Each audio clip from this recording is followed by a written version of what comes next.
Hello दोस्तों, कैसे हैं आप सब लोग। मेरा नाम है Abhishek Pandey and welcome to my channel the V point. दोस्तों, आज हम बात करने जा रहे हैं अरब इन्वेजन इन इंडिया, कैसे अरेबियंस ने हमारे कंट्री पे अटैक किया। उसके पहले हमको थोड़ा सा बैकग्राउंड जानना पड़ेगा इस्लाम रिलीजन के बारे में। जैसा कि आप लोग जानते हैं कि Islam religion that was founded by prophet Muhammad साहब। इस मैप में आपको दिखाई दे रहा होगा अरब का डेजर्ट। तो ये सबसे पहले सऊदी अरेबिया में शुरू हुआ। सऊदी अरेबिया के रेगिस्तानों में इस्लाम धर्म का उदय होता है। उसके बाद धीरे धीरे ये पूरे एशिया में ये रिलीजन एक्सपैंड कर जाता है और बहुत ही तेज़ी से। अरेबियन सबसे पहले ग्रेट डिफेंडर थे इस्लाम के। फिर उसके बाद ये जो रिलीजन को स्प्रेड करने का जो जिम्मा लिया, पर्शियन लोगों ने लिया, पर्शियन मुस्लिम्स ने। और बाद में ये टर्क्स यानी तुर्की जिसे बोलते हैं हम लोग, तुर्कियों ने बहुत ही ज़्यादा इस्लाम रिलीजन को एक्सपैंड किया। प्रॉफिट मोहम्मद की पैदाइश होती है 570 सन में, ईस्वी में, and the death year was 632। उस टाइम जब इस्लाम रिलीजन एक्सपैंड हो रहा था और मोहम्मद साहब ने इस्लाम रिलीजन को फाउंड किया, तो कंडीशन बड़ा ही अजीब था। उस टाइम कंडीशन ये था कि ज़्यादा से ज़्यादा एरिया सऊदी अरब में कबीलों से भरा हुआ था। छोटे मोटे बहुत सारे कबीले हुआ करते थे। तो उस टाइम दो ही स्ट्रेटजी थी इनके पास। एक तो या तो उनको प्यार से मनाया जाए, पीसफुली जो है वो इस्लाम रिलीजन को एक्सेप्ट कर ले। अगर पीसफुली वो करते नहीं है तो उनके साथ वॉर करना पड़ता था। तो इस्लाम में प्रोपेगेंडा यही था कि या तो पीस या तो वॉर, या तो शांति के साथ हमारे साथ आ जाओ या फिर हमसे लड़ाई करो। अब ये वॉर लाइक जो स्पिरिट था ये बढ़ावा देता है दूसरे एरिया को कैप्चर करने का।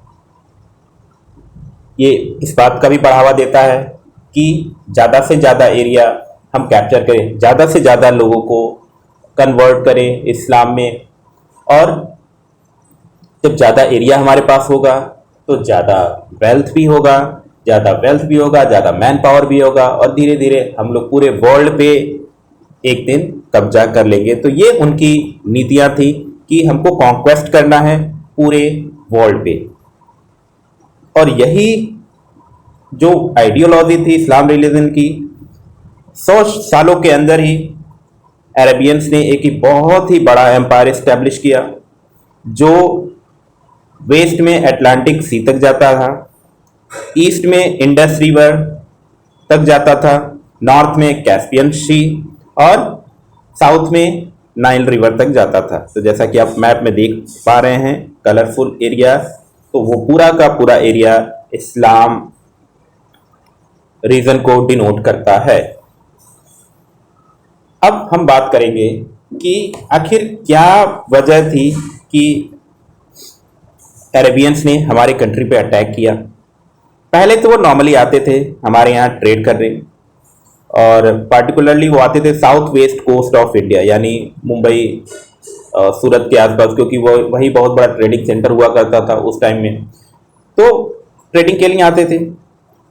धीरे धीरे जब उनके यहाँ मिलिट्री पावर राइज हुआ, मिलिट्री पावर बहुत ही ज़्यादा स्ट्रांग होने लगी, तो जब किसी भी कंट्री की, जब किसी के हाथ में ताकत आ जाती है तो वो चाहता है कि सब लोग मेरे आगे झुके, ज़्यादा से ज़्यादा लोगों को मैं अपने अंडर रख सकूं। तो यही एक एम्बिशन था उन लोगों का। सबसे पहला वॉर होता है 636 एडी में, और ये वॉर होता है, अरेबियंस ने अटैक किया। आपने थाने का नाम सुना होगा जो मुंबई के आसपास है। तो थाने में पहला अटैक होता है और वो फेल हो जाता है। फिर उसके बाद चीज़ें ऐसी चलती रहती हैं। सबसे डिजायरस प्लेस उनके लिए था मकराना, जो आजकल बलूचिस्तान में पड़ता है। तो उस एरिया को ये लोग चाहते थे कैप्चर करना, और बाद में उन्होंने कैप्चर कर भी लिया था। 8th सेंचुरी तक आते आते बलूचिस्तान, जो उस टाइम मकराना बोला जाता था, वो पूरा एरिया इन लोगों के अंडर आ चुका था। जो इमीडिएट कॉज था, इमीडिएट कॉज मतलब उस टाइम जो तत्कालिक रीज़न था इंडिया पे अटैक करने का, बाकी तो छोटे मोटे अटैक होते रहते थे, वो था पायरेट्स का। सिंध एरिया में पायरेट्स रहते थे, पायरेट्स मतलब समुद्री डाकू रहते थे। उन्होंने क्या किया, एक शिप को कैप्चर कर लिया। कहा तो ये जाता है कि वो जो शिप था उसमें कुछ मुस्लिम औरतों को भेजा जा रहा था। उस टाइम जो किंग ऑफ सिलोन थे, आजकल जो श्रीलंका के नाम से जाना जाता है। इसमें अलग अलग राइटर्स का अपना अलग अलग मत है। एक मत ये भी है जो मैं बता रहा हूँ आपको, उसमें कुछ मुस्लिम औरतें थी, उनको उस शिप से भेजा जा रहा था। कौन भेज रहा था? श्रीलंका के जो राजा थे वो भेज रहे थे एज अ गिफ्ट। किसको गिफ्ट भेज रहे थे? इराक के जो गवर्नर थे जिनका नाम था अल हजाज इब्न यूसुफ। तो अल हजाज को ये शिप भेजा जा रहा था। बाद में सिंध के पायरेट्स ने, जो समुद्री लुटेरे थे, उन्होंने शिप को कैप्चर कर लिया। अल हजाज को बहुत गुस्सा आया। उन्होंने सिंध के राजा दाहिर से बोला कि मुझे मेरा शिप वापस चाहिए। राजा दाहिर ने कहा कि मैं खुद ही बहुत ज़्यादा परेशान हूँ सिंध के पायरेट से, तो फिलहाल मैं इस मामले में आपकी बहुत ज़्यादा मदद नहीं कर सकता। जो अल हजाज इब्न यूसुफ थे, जैसा कि मैंने बताया, वो इराक के गवर्नर थे उस टाइम। उन्होंने खलीफा वालिद से परमिशन लिया। हालांकि खलीफा वालिद परमिशन देना तो नहीं चाहते थे, लेकिन उन्होंने रिलक्टेंटली यानी बिना इच्छा के परमिशन दिया। तो इन्वेजन अब शुरू होता है, इंडिया पे अटैक। सबसे पहला अटैक उबैदुल्ला ने किया था, जिसको अल हजाज ने ही भेजा था। वो फेल हो गया, हार गया बुरी तरीके से। दूसरा अटैक बुदैल के द्वारा किया गया, बुदैल भी पूरी तरीके से फेल हो गया। तो इन दोनों के फेल होने के बाद अल हजाज ने अपने नेफ्यू और सन इन लॉ मोहम्मद बिन कासिम को भेजा। मोहम्मद बिन कासिम जाते हैं अटैक करने। तो जैसा कि आप मैप में देख रहे हैं कि वो मकरान के रास्ते सबसे पहले मोहम्मद बिन कासिम देवल पहुंचते हैं। यही वो जगह है जहां पे सिंध के जो पायरेट्स थे उन्होंने उस शिप को लूटा था, कैप्चर किया था। तो वहां जाके वो देवल में पायरेट्स को हराते हैं। वहां पे एक भयंकर लड़ाई होती है। जो राजा दाहिर हैं अभी भी वो न्यूट्रल हैं, कुछ नहीं बोला उन्होंने मोहम्मद बिन कासिम को। जब देवल में इनकी विक्ट्री हो जाती है तो ये 20 जून 712 यानी 20 जून 712 AD में एक बैटल होती है। फिर आप देख रहे हैं देवल से ये ब्राह्मणाबाद जाते हैं।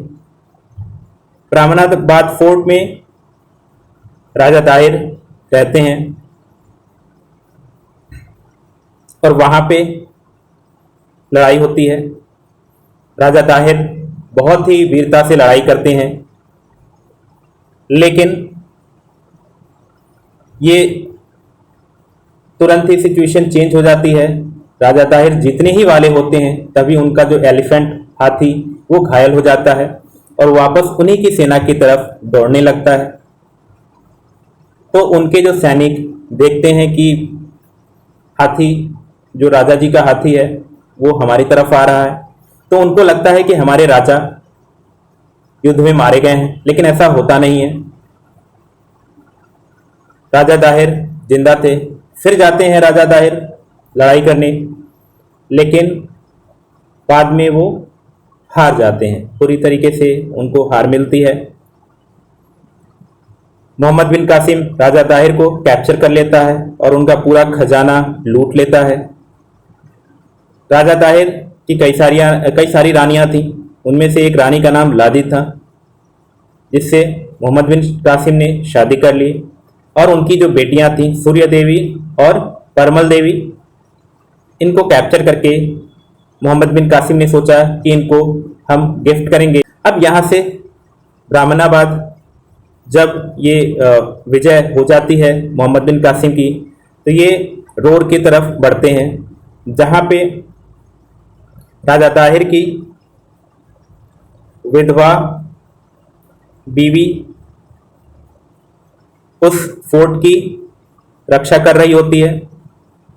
बाद में वो फोर्ट भी इनके हाथ से चला जाता है। उस फोर्ट में मौजूद जितनी भी औरतें होती हैं वो जौहर कर लेती हैं।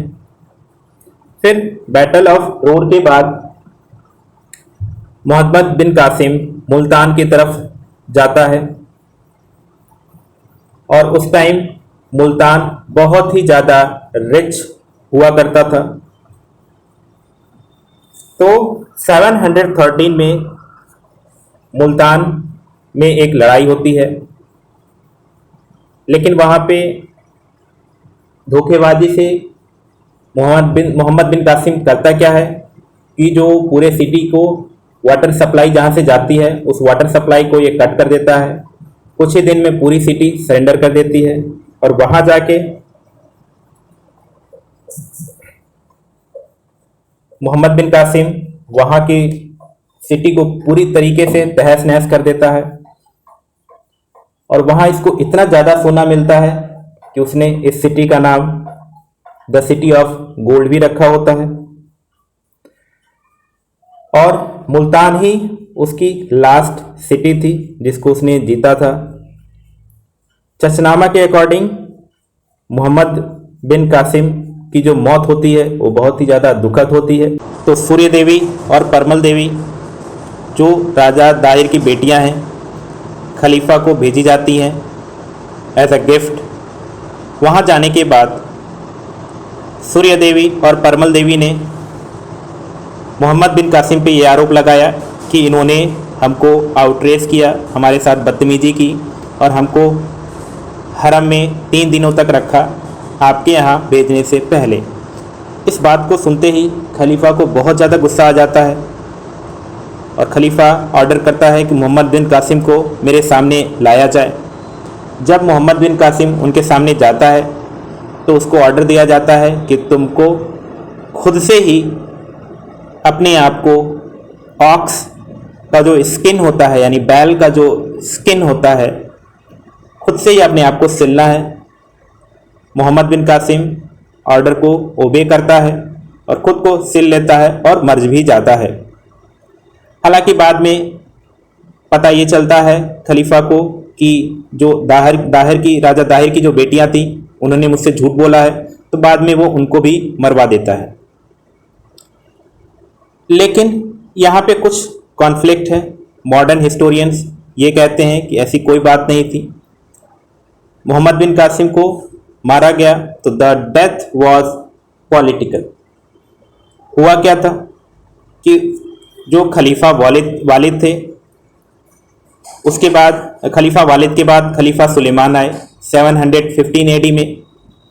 तो खलीफा सुलेमान की और जो इराक के गवर्नर थे अल हजाज, उनकी पटती नहीं थी, बहुत ही ज़्यादा उन लोगों की आपस में बनती नहीं थी। तो वो दोनों एक दूसरे से एक तरह से एनिमीज थे। लेकिन उस टाइम क्या हुआ कि अल हजाज मर गया था, तो जो भी मतलब एक दुश्मनी थी वो पूरा उसके सन इन लॉ मोहम्मद बिन कासिम के ऊपर आ गिरी। मोहम्मद बिन कासिम को मुल्तान से बुलाया गया और उसको वहां पे मार दिया गया। तो यहाँ पे कुछ कॉन्फ्लिक्ट्स होता है हमारे मॉडर्न हिस्टोरियन में और जो चचनामा का जो राइटिंग है उसमें। तो अभी नेक्स्ट स्लाइड में हम लोग डिस्कस करने जा रहे हैं कि जब अरब इन्वेजन हुआ था हमारी कंट्री में, तो उस टाइम हमारी कंट्री की सिचुएशन क्या थी। पहली बात तो हमारा जो स्टेट्स था, हमारी उस टाइम तो भारत जैसा, इंडिया जैसा कोई कंट्री था नहीं, तो छोटे मोटे बहुत सारे स्टेट्स हुआ करते थे, आपस में बहुत ही ज़्यादा जलन था। और सबसे बड़ी बात थी कि उस टाइम कोई एक ऐसा रूलर नहीं था कि जिसके अंडर सारे लोग हो। जैसे अशोका की बात करें, अकबर की बात करें, तो there was no centralised administration. लगातार फाइट होती रहती थी पावर के लिए, ग्लोरी के लिए। सिंध जो एरिया था वो रूल हुआ करता था राजा दाहिर के अंडर। राजा दाहिर ब्राह्मण थे, बाई कास्ट। बोला ये जाता है कि उन्होंने एक शूद्र को ओवरथ्रोन किया था, जिसकी वजह से वहाँ की जो जनता थी वो काफ़ी हद तक असंतुष्ट थी, लोग अगेंस्ट थे। और उसी दौरान अटैक होता है मोहम्मद बिन कासिम का, तो इनको बहुत ज़्यादा मतलब केओस का सामना करना पड़ा। एक तो पहले ही वेल सेटल्ड नहीं थे और ऊपर से अटैक। उस टाइम इंडिया की कंडीशन ये थी कि जो सिंध एरिया था वो थोड़ा सा डिस्टर्बेंस थी वहाँ पे, लेकिन अगर बाकी इंडिया के रीजन की बात करें तो पाला डायनेस्टी जो बंगाल में था बहुत ही पावरफुल किंगडम था। वाकाटाका जो साउथ में था वो भी पावरफुल था। पल्लवा, पांड्या, चोलास, तो ये द मोस्ट पावरफुल किंगडम उस टाइम थे हमारी कंट्री में जो रूल कर रहे थे। तो पॉलिटिकली या इकोनॉमिकली या कल्चरली जो इंडिया बहुत ज़्यादा तो सफ़र नहीं कर रहा था, क्योंकि बाकी जो किंगडम्स थे वो वेल स्टैब्लिश थे। एक और प्रॉब्लम ये थी कि जो फाइटिंग स्किल थी और जो आर्म्स वगैरह, जो हथियार वगैरह यूज़ किए जा रहे थे, उसमें कोई इम्प्रूवमेंट नहीं नज़र आ रहा था। और फॉरेनर्स की बात करें, जो इन्वेडर्स थे हमारे कंट्री में आए, इन्वेड किए, उनके पास उस टाइम के हिसाब से फाइटिंग स्किल बहुत अच्छी थी, अच्छे से लड़ाई किया करते थे। आर्म्स, हथियार वो भी उस टाइम के हिसाब से एडवांस्ड ही था। और हमारी कंट्री में यूनिटी उस टाइम नहीं हुआ करती थी, सब लोग अपने ही फिराक में रहते थे, एक दूसरे से जलन करते थे, जिससे जो बाहर के इन्वेडर से अटैक करने वाले लोग थे उनको एक बहुत ही एक तरह से गोल्डन अपॉर्चुनिटी था उनके लिए कि जब सब लोग आपस में एक दूसरे से झगड़ा करेंगे तो उनके लिए बड़ा आसान हो जाता था किसी एक को हराना। मोहम्मद बिन कासिम के जाने के बाद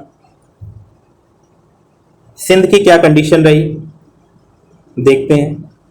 पहली बात, खलीफा को लेकर बहुत ही ज़्यादा झगड़े हो रहे थे उस टाइम, इस नाते उन्होंने इंडिया की तरफ बहुत ज़्यादा कंसंट्रेट नहीं किया।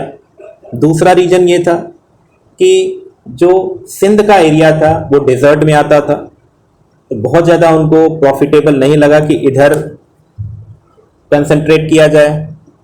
थर्ड रीज़न ये था कि उन्होंने बहुत लंबी चौड़ी कहानियाँ सुनी थी इंडियन रूलर्स के बारे में कि वो बहुत वीर होते हैं, बहुत ही अच्छे फाइटर होते हैं, तो इस नाते उन्होंने सोचा कि नहीं, इन सब फालतू के चक्कर में नहीं पड़ना है। पहली बात तो ये भी थी कि उनके यहाँ खुद ही खलीफा को लेकर लड़ाइयाँ हो रही थी कि कौन बनेगा खलीफा, तो इस नाते बहुत ज़्यादा उन्होंने ध्यान नहीं दिया। जो सिंध एरिया था वो खलीफा के कंट्रोल से फ्री हो जाता है 871 एडी में। इस्लाम जो रिलीजन है, मेनली वो लोग नॉन मुस्लिम को डिवाइड करते थे उस टाइम दो पार्ट्स में। एक को तो जिम्मीस बोला जाता था और दूसरे को काफिर बोला जाता था। इन दोनों में डिफरेंस ये है कि जो जिम्मी होते हैं उनको प्रोटेक्टेड पीपल बोला जाता था, यानी वो इस्लाम रूल को एक्सेप्ट करेंगे और उनको जजिया टैक्स देना पड़ता था। जो काफिर होते थे, काफिरों से ये बोला जाता था कि इनको यहाँ पर रहने देना नहीं है। काफिर लोगों को इस्लामिक स्टेट में रहने की इजाज़त नहीं थी। उनके पास दो ही ऑप्शन हुआ करते थे, या तो इस्लाम धर्म को अपनाओ, कन्वर्जन करो खुद का, या फिर डेथ यानी अपनी मौत एक्सेप्ट करो। क्यों इतना ज़्यादा चिढ़न था काफिर लोगों से? क्योंकि काफिर उनको बोला जाता था जो इमेज वर्शिप करते हैं, मूर्ति पूजा करते हैं, और खासकर हमारे हिंदू रिलीजन में सब लोग मूर्ति पूजा करते हैं। तो एक बहुत ही बड़ा डायलेमा था मोहम्मद बिन कासिम के सामने, जब उन्होंने सिंध को पूरी तरीके से कैप्चर कर लिया था कि सारे जो हिंदूज थे वहाँ पे सबको तो मारा नहीं जा सकता। दूसरा प्रॉब्लम ये था कि सारे हिंदू मुस्लिम तो बन नहीं सकते, सारे लोगों को कन्वर्ट किया नहीं जा सकता। तो उन्होंने अल हजाज से परमिशन लिया कि इस सिचुएशन में क्या किया जाए।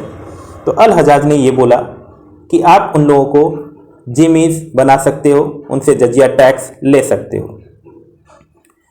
तो इस चीज़ को एक रेडीमेड सॉल्यूशन की तरह माना जाता है। जब हमारे यहाँ तुर्की आए, टर्क्स आए, उन्होंने भी यही सारी चीज़ें की। तो काफिर का नाम जो है मिडाइवल हिस्ट्री में नहीं आता, जिमीज का नाम आता है, जो लोग जजिया टैक्स पे करते थे और वो मोस्टली हिंदूज ही हुआ करते थे। दूसरा सिस्टम मोहम्मद बिन कासिम ने ये किया कि जो भी प्रोविंसेस थे, जो भी एरिया थे, उनको डिवाइड कर दिया और उस डिवाइडेड पार्ट को नाम दिया गया एकता। तो आपने सुना होगा कि दिल्ली सल्तनत में एकता बहुत ही ज़्यादा फेमस हुआ करता था।